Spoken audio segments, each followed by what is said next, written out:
আসসালামু আলাইকুম ভিউয়ার্স। আমি নিয়ে চলে আসলাম আবারও মুরগির খাবার। আজকে দেব শুকনো মুড়ি, তার সাথে লবণ আর সামান্য পানি। আগে খাবার পাত্রটা ভালো করে পরিষ্কার করে ধুয়ে নিলাম।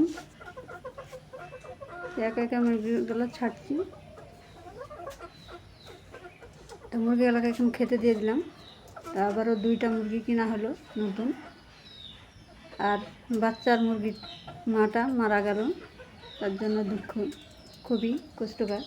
যেহেতু বাচ্চাগুলো রেখে, তো বাচ্চাগুলোকে এখন খাঁচায় ঘরে মানুষ করতে হবে।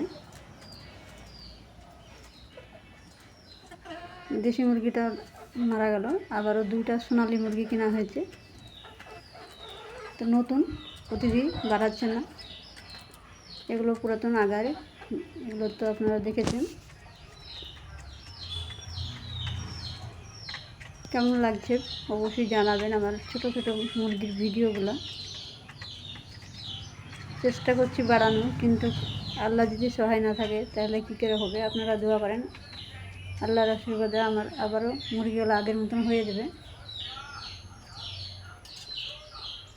একটা বাড়াইছে নতুন মুরগি, আর একটা এখনও বাড়াচ্ছে না।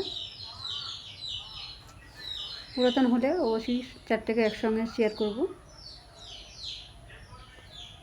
তো নতুন টাকা বেড়াতে দেখে পুরাতনগুলো ভয়ে দৌড় দিচ্ছে। আর খাওয়া দাওয়া বাদ।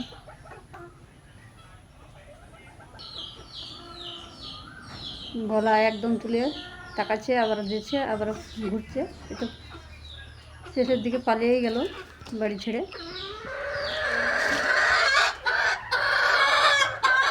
এখন দৌড় দিচ্ছে পুরাতনগুলো। তবে চলে আসলাম সিঁড়ির ওপরে, বাচ্চাগুলো রেখেছি। নতুন একটা টাপি কিনে আনলাম, যেহেতু আর মা নাই, কিছু করার নাই। তো এগুলো এখন খাঁচায় বন্দি করে মানুষ করতে হবে। তাই দেখেও দিয়ে দিলাম মুড়ি ভিজানো। বেশ সুন্দর মাশাআল্লাহ খেয়েছে। এত চিৎকার করছে মা না, যেহেতু ভিডিও ভালো লাগলে লাইক কমেন্ট শেয়ার করে দেবেন। বেশি বেশি। আল্লাহ হাফেজ। আগামী ভিডিওতে দেখা হচ্ছে।